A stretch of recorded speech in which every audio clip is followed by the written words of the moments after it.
माझा मीत आम्हाला कुठूनही शोधून काढेनच. तू तर तुझी पर्वा कर. जर पुन्हा यांच्या ताब्यात सापडला ना, तर ह्यावेळी तुला आणि तुझ्या त्या नीच मुलाला काही जिवंत सोडत नसतात ते. जानू चिडून बोलली. बघू कोण कोणाला नमवतो ते. मोहन पुन्हा हसून बोलले. ते तर वेळच ठरवेल. तू उलटी गिनती सुरू कर मोहन राज्याध्यक्ष. जानू बोलली. तसा मोहन अजूनच चिडला आणि तिथून झपझप पावलं टाकत निघून गेला.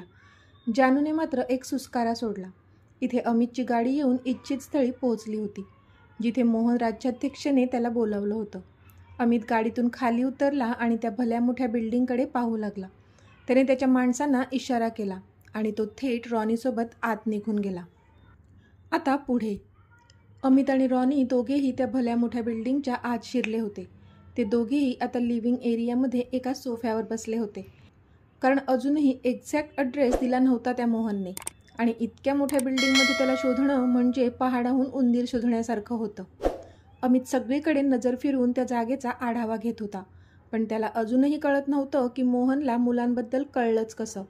म्हणजे जे सत्य त्याला स्वतःला इतक्या वर्षानंतर आत्ता कळालं होतं, ते मोहनला कसं कळलं. असाही तो तर जेलमध्ये होता. इव्हन कुणालला पण आत्ताच कळलं होतं हे. मग त्या मोहनला कसं कळलं असेल. अमित विचारच करत होता की त्याच्या फोनची मेसेज टोन वाजली आणि त्याने स्क्रीनवर पाहिलं. तुला काय वाटलं मी इथे भेटेल का तुला? नो वे. लोकेशन पाठवलंय तिथे ये. तू आणि तुझा तो चमचा दोघांनीच यायचंय. जास्त हुशारी दाखवायचा प्रयत्न करायचा नाही, नाहीतर परिणाम काय होतील ह्याचा अंदाज तुला आहेच. अमितने एक सुस्कारा सोडला आणि तो तिथून निघाला. तसा रॉनी पण त्याच्या पाठी गेला. बॉस. रॉनी काही बोलणार त्याआधीच अमितने त्याला थांबवलं.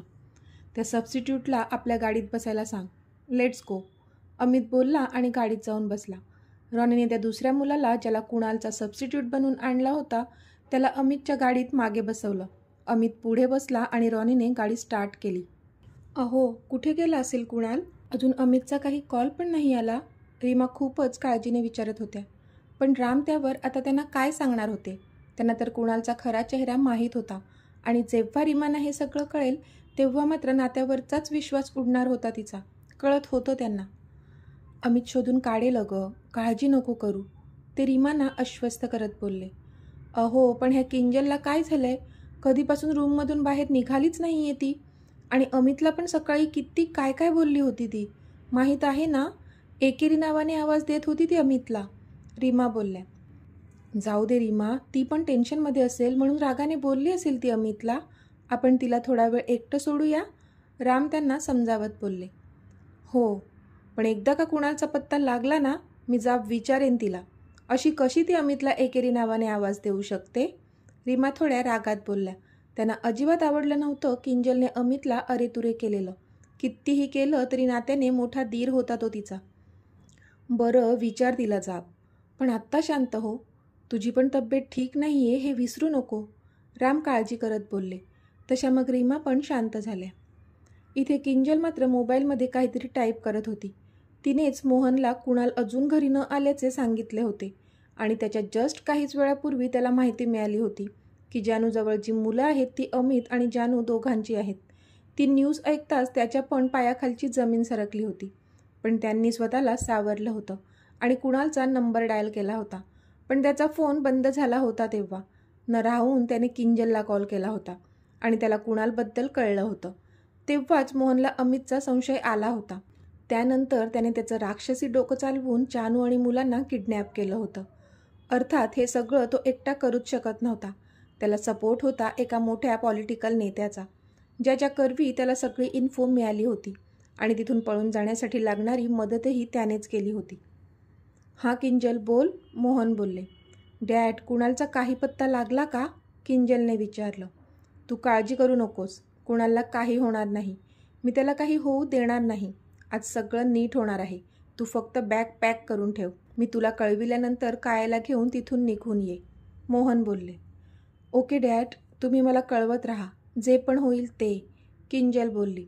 हो नक्कीच, चल ठेवतो आता, मोहन बोलले. त्यावर तिने पण बाय बोलून फोन कट केला. पण आतून मात्र खुश झाली होती ती. म्हणजे निकाल आमच्याच बाजूने लागणार आहे तर. ती मनातच बोलली आणि खुश झाली. पण तिला हे कुठे माहीत होतं की त्यांचा अपोनंट अमित होता, द अमित राज्याध्यक्ष. तो सहजासहजी जिंकू देणार होता का त्या मोहनला? इथे आशू मात्र रडून रडून बेहाल झाली होती. तिला राहून राहून वाटत होतं की का मी आज जानूला मुलांना आणायला पाठवलं. तिला स्वतःला कळत नव्हतं की आता काय करावं. अमित तर जानूला आणि मुलांना शोधायला आकाश पाताळ एक करेल, पण मी अशी घरात हातावर हात धरून तर बसू नाही शकत. मला पण काहीतरी करावंच लागेल त्यांना शोधायला. नक्की काय झालं असेल? जिनू आणि प्रिन्सेस ठीक तर असतील ना? किती लहान आहेत ते. देवा प्लीज त्यांना काही होऊ देऊ नको. आशू रडून रडून देवाला आराधना करत होती. आता तिने डोळे पुसले आणि तडक उठून उभी राहिली ती. मला बाहेर जाऊन शोधायला हवं, मनातच बोलली ती आणि दाराजवळ जाऊ लागली. तोच तिच्या मोबाईलवर मेसेज टोन वाजली. तिने पटकन फोनवरचा मेसेज पाहिला. आशू, जान्हवी मॅम आणि मुलांचा पत्ता लागला आहे. आम्ही त्यांनाच घ्यायला चाललोय. तू घरातून कुठेच बाहेर पडू नको आणि जास्त टेन्शन घेऊ नको. स्वतःची काळजी घे, ओके? रॉनीचा मेसेज होता आणि तो मेसेज वाचूनच तिच्या जीवात जीव आला. Thank God. तिने एक सुस्कारा सोडत हात जोडून देवाचे आभार मानले. अमित आणि रॉनी आता एका सुनसान जागेवर पोहोचले होते. तिथे कोणतीच लोकवस्ती नव्हती. सगळीकडे ओसाड होतं. फक्त एकच जुनाट असा बंगला मधोमध होता. अमितने एकदा त्या बंगल्याकडे पाहिलं. लेट्स गो, तो बोलला आणि पुढे चालू लागला. इथे मोहन आणि नैना आरामात बसले होते. ते अमितचीच वाट पाहत होते. कधी एकदा तो येतो आणि कुणाल आणि प्रॉपर्टीचे पेपर्स आपल्याला देतो असं झालेलं त्यांना. इतकी वर्षे वाट पाहिली होती त्यांनी, पण आता हे राहिलेले काही क्षणसुद्धा धीर निघत नव्हता त्यांना. इतक्यात त्यांना बुटांचा ठपठप असा आवाज आला. तसं त्यांनी त्या दिशेला पाहिलं आणि ज्याची ते दोघे वाट पाहत होते तो दिसला त्यांना. पहिल्यांदा त्याला बघून आनंद झाला होता त्या दोघांना. अरे वा, द अमित राज्याध्यक्ष वेळेत आला म्हणायचा. मोहन हातातलं घड्याळ बघत हसत बोलला, पण त्यावर अमित काहीच बोलला नाही. तुला प्रश्न पडला असेल ना की मला कसं कळलं की ती मुलं तुझीच आहेत? मोहनने हसत विचारलं. तसं अमितने त्याच्याकडे पाहिलं, कारण त्याला पण त्या प्रश्नाचं उत्तर हवंच होतं. अमित, फक्त नावाचा मोहन राज्याध्यक्ष नाही आहे मी, तसा माझा तोरा पण आहे. ह्या शहरात असे कितीतरी मोठमोठाले पॉलिटिशियन माझ्या ओळखीचे आहेत आणि त्यांच्यातल्याच एकाकडून मला तुझी ही खाजगी माहिती मिळाली. ह्यावरून तुला अंदाज आलाच असेल माझी पोहोच कुठपर्यंत आहे ते, नाही का? मोहन पुन्हा हसत बोलले. तसा अमितने एक दीर्घ श्वास घेतला. मी आलोय. आता सांग, जान्हवी आणि मुलं कुठे आहेत? अमितने विचारलं. अरे हो हो, इतकी काय घाई झाली आहे तुला? आधी आपली डील काय झालेली ती तर पूर्ण होऊ दे. कुणाल कुठे आहे आणि प्रॉपर्टीचे पेपर्स कुठे आहेत? मोहनने विचारले. रॉनी, अमितने आवाज दिला. तसा रॉनी व्हीलचेअरवर एका मुलाला घेऊन आला, ज्याला खूप ठिकाणी मारलं होतं आणि त्याचा चेहरा पण बिघडलेला होता. पण त्यावरूनही मोहन आणि नैनाने त्याला ओळखलं होतं की तो कुणाल होता. कुणाल, अरे तुला किती लागलंय? कोणी केलं हे तुझ्यासोबत? नैना धावत येऊन कुणालजवळ बसत बोलली. तसं त्या मुलाने अमितकडे पाहिलं. अमित, काहीच वाटलं नाही का तुला स्वतःच्याच भावाला असं जीव जाईपर्यंत मारताना? नैना अमितवर ओरडल्या. तशी अमितने नकारार्थी मान हलवली. म्हणजे कुणालने अमित आणि त्याच्या फॅमिलीसोबत काय काय केलं हे माहीत असूनही नैना यांना वाटत होतं की अमितने कुणालला त्याचा भाऊ म्हणावा. How disgusting. मोहन, तुझ्या बायकोला त्याच्यापासून दूर राहायला सांग.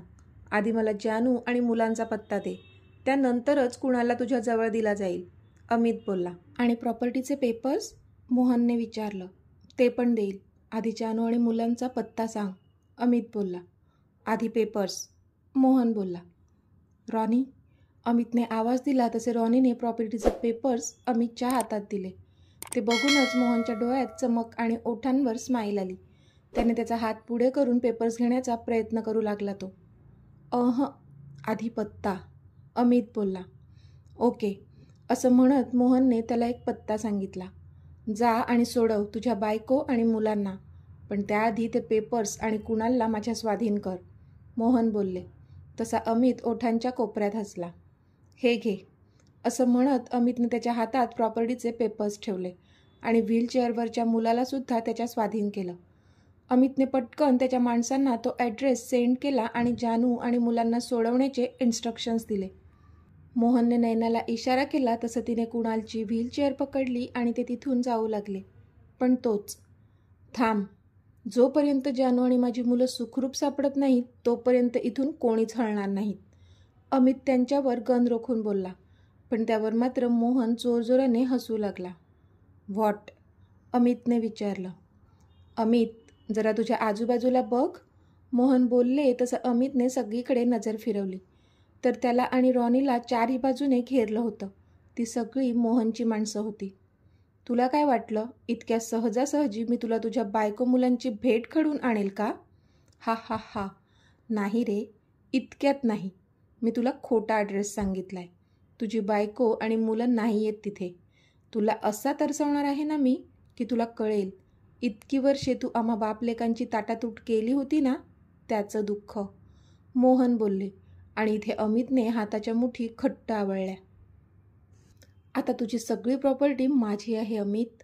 आता आम्ही इतके दूर निघून जाऊ ना, की तू आम्हाला शोधूच शकणार नाही. नाही ना कुणाल, चला.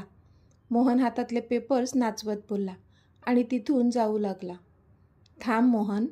अमितचा आवाज घुमला तसा मोहन जागीच थांबला. इतकी काय घाई आहे तुला? आधी ते पेपर्स उघडून तर बघ. अमित क्रूर हसत बोलला. तसा मोहन त्याच्याकडे पाहतच राहिला आणि त्याने पटकन हातातले पेपर्स ओपन करून वाचू लागला तो. आणि ते वाचूनच तो रागाने आग बबूला झाला, कारण ते नकली पेपर्स होते. अमित, मोहन रागातच ओरडले. ओरडू नकोस. तुझी काय लायकी आहे ना माहीत होतंच मला. अमित चिडून बोलला. तुला हे सगळं खूप महागात पडेल अमित. सोडणार नाही मी तुला. कुणाल, अरे बघतोस काय? उचल ती गन आणि घाल गोळ्या त्याला. मोहन चिडून बोलले. पण त्यावर अमित मात्र अजूनच जोरात हसला. कुणाल? कोण कुणाल? अमित बोलला तसा मोहन हक्काबक्का होऊन त्याच्याकडे तर एकटा त्या व्हीलचेअरवर बसलेल्या मुलाकडे पाहू लागला. नैनाला तर काहीच कळत नव्हतं काय चाललंय, पण त्या दोघांचे डोळे तर तेव्हा विस्फारले जेव्हा तो मुलगा त्या व्हीलचेअरवरून उठला आणि त्याने त्याच्या हातापायावरच्या मारल्याच्या खुणा होत्या त्या धूळ झटकावी तशा झटकल्या आणि तोंडावर असलेला तो मॅन बेस मास्क काढून टाकला. त्याला बघूनच मोहन आणि नैना मात्र सुन्न झाले होते. ते एकमेकांकडे पाहत होते, अगदी केविलवाण्या चेहऱ्याने, कारण त्यांना कळलं होतं की अमित त्यांच्याही एक पाऊल पुढे होता. कुणाल कुठे आहे अमित? मोहनने रागात विचारलं. त्याला जिथे असायला हवं तिथेच आहे तो, अमित बोलला. तशी मोहनने नकारार्थी मान हलवली. मला जानू आणि मुलांचा पत्ता सांग मोहन, मी तुम्हाला सोडून देईन, अमित बोलला. पण मोहन मात्र त्याच्याकडे पाहून कुत्सित हसला आणि तिथेच बसला. अमित, तुला काय वाटतंय, ही जी माझी माणसं आहेत ती तुला इतक्या सहजासहजी जाऊ देतील का? मोहनने विचारलं तसा अमित पुन्हा ओठांच्या कोपऱ्यात हसला. मोहनला काही कळलं नाही, पण अमितने त्या माणसांजवळ पाहून इशारा केला. तशी ती सगळी माणसे जी आता अमितवर गन रोखून उभी होती ती मोहन आणि नैना ह्यांच्यावर निशाणा ताणून उभी राहिली आणि इथे मोहनच्या पायाखालची जमीनच सरकली. मोहन, पॉलिटिक्स फक्त तुलाच खेळता येतं का? अरे पैसा असला की माणूस काहीही करू शकतो, अगदी काहीही. मग तुझे तर हे भाड्याचे तट्टू होते. मी तुझ्यापेक्षा जास्त पैसे त्यांना दिले आणि ते माझ्या टीममध्ये आले. सिंपल, अमित बोलला. पण मोहनला मात्र आता काहीच सुधरत नव्हतं. बऱ्या बोलाने जानू आणि मुलांचा मला पत्ता दे आणि इथून निघून जा. मी तुझ्या आणि पोलिसांच्या मध्ये नाही येणार. मला फक्त माझी जान आणि मुलं हवी आहेत, अमित बोलला. पण मोहन मात्र शून्यात बघत होता. मोहन, पत्ता सांग लवकर, अमित गरजला. नाही सांगणार, जा जा, तुला काय करायचं आहे ते कर, मोहन बोलला. मोहन, तू नाही सांगितलंस तर माझ्या एका इशाऱ्यावर तुझ्या चिथड्या उडतील. बोल पटकन, अमित आता पॅनिक झाला होता. मग दे इशारा तुझ्या माणसांना आणि मारून टाक आम्हाला. असंही आता मला मरणाची भीती नाही, कारण मला माहीत आहे तू असाही आम्हाला आणि कुणालला सोडणार नाहीच. पण एका गोष्टीचा जास्त आनंद होतोय की तुला पण तुझी फॅमिली मिळणार नाही, कधीच मिळणार नाही. कारण त्यांना कुठे ठेवलंय ते मी तुला सांगणारच नाही. तळमळून मरतील ते तिघे, गुदमरून मरतील, वाचणार नाहीत ते. तू पण त्यांच्यासाठी तरसेल, बघ तू. हा हा हा. मोहन आता वेड्यासारखा हसत हे बोलत होता, पण इथे अमितच्या डोळ्यात मात्र रक्त उतरलं होतं. तो तसाच धावत मोहनजवळ गेला आणि त्याने त्याच्या केसांना जोरात पकडलं तसा विवळला तो. आह, कोण मरतील रे? हां, तुझी हिंमत कशी झाली माझ्या जान आणि मुलांबद्दल असं काही बोलण्याची? हा अमित जोपर्यंत जिवंत आहे ना तोपर्यंत त्यांच्या केसालाही धक्का लागू देणार नाही. आकाश पाताळ एक करेल पण त्यांना शोधेल मी, अमित रागातच बोलला. मग जा, आकाश पाताळ एक कर, लवकर जा हां, नाहीतर उशीर व्हायचा आणि तुझी बायको मुलं ढगात. मोहन सरक्याजम टोनमध्ये हसत बोलला. तसा अमितला अजूनच राग आला. मोहन, अमित रागातच ओरडला. मारा रे ह्याला, इतका जास्त चोप द्या ना की स्वतःची ओळख विसरला पाहिजे हा. पण जानू आणि मुलांचा पत्ता मात्र तेवढा काढून घ्या ह्याच्याकडून, अमित चिडून बोलला. रॉनी, लेट्स गो, अमित बोलला तसा रॉनी अमितसोबत बाहेर निघून गेला. रॉनी ड्रायव्हिंग सीटवर बसला आणि अमित बाजूच्या सीटवर, डोक्याला हात पकडूनच. मोहनला सांगितलं तर होतं की तो जानूला आणि मुलांना शोधून काढेन, पण कसं, कुठे कुठे शोधणार होता तो त्यांना? काही क्लू पण मिळाला नव्हता. बॉस, अजूनही आपल्या टीमला मॅम आणि मुलांचा पत्ता लागला नाही आहे. आपण आता कुठे शोधणार आहोत त्यांना? रॉनी बोलला. मी पण तोच विचार करतोय रॉनी. सिटीच्या चारही बाजूला आपली माणसं त्यांना शोधत आहेत, पण अजूनही काहीच पत्ता लागला नाही आहे त्यांचा. लवकरात लवकर काहीतरी करावं लागेल रॉनी, अमित रेस्टलेस फील करत बोलला. रॉनीला कळत होती त्याच्या बॉसची अवस्था. आता ह्या क्षणी एका बापाच्या आणि नवऱ्याच्या मनात काय उलथापालथ होत असेल ह्याचा अंदाज होता त्याला. तो पण टेन्सच होता. पण आत्ता मात्र त्याची धडधड जास्तच वाढली, कारण त्याच्या फोनवर आशूचा कॉल येत होता आणि तिला आता काय सांगणार ह्याची भीती त्याला वाटत होती, म्हणून त्याने तिचा फोन घेतलाच नाही. इथे अमित खिडकीतून बाहेर बघत होता आणि खूप गहन विचार करत होता. पण त्या फोनच्या रिंगने त्याची तंद्री मात्र भंगली, कारण रॉनीने फोन न घेतल्यामुळे आशूने पुन्हा एकदा कॉल केला होता त्याला. What the hell, whose call is, Amit जोरात ओरडला. ते बॉस, आशू, अश्विनीचा कॉल आहे, रॉनी कचरतच बोलला. तसं अमितने पण डोक्याला हात लावला, कारण तिला काय उत्तर द्यावं त्याला पण कळत नव्हतं. पण अचानक त्याला काहीतरी आठवलं. रॉनी, आशू काय बोलली होती की जानूचा फोन तिला सापडला होता ना स्कूलजवळ, अमित बोलला. येस बॉस, जान्हवी मॅमचा फोन अश्विनीजवळच आहे. जर तो फोन जरी मॅमजवळ असता तरी आपण लोकेशन ट्रेस करू शकलो असतो, रॉनी तोंड पाडत बोलला. नो रॉनी, जानूचा फोनच आता आपल्याला त्यांच्या जवळ घेऊन जाईल. येस, तू जानूच्या घराजवळ गाडी घे, क्विक, अमित बोलला. त्याच्या चेहऱ्यावर आता एक चमक आली होती, हॅपीवाली चमक. तर मित्रमैत्रिणींनो, आजचा भाग तुम्हाला कसा वाटला ते मला कमेंटमध्ये सांगा. आणि जर आवडला असेल तर व्हिडिओला लाईक करा, शेअर करा आणि चॅनलला सबस्क्राईब करून बाजूची घंटी नक्की दाबा. चला तर भेटूया आपल्या पुढच्या भागात. तोपर्यंत धन्यवाद.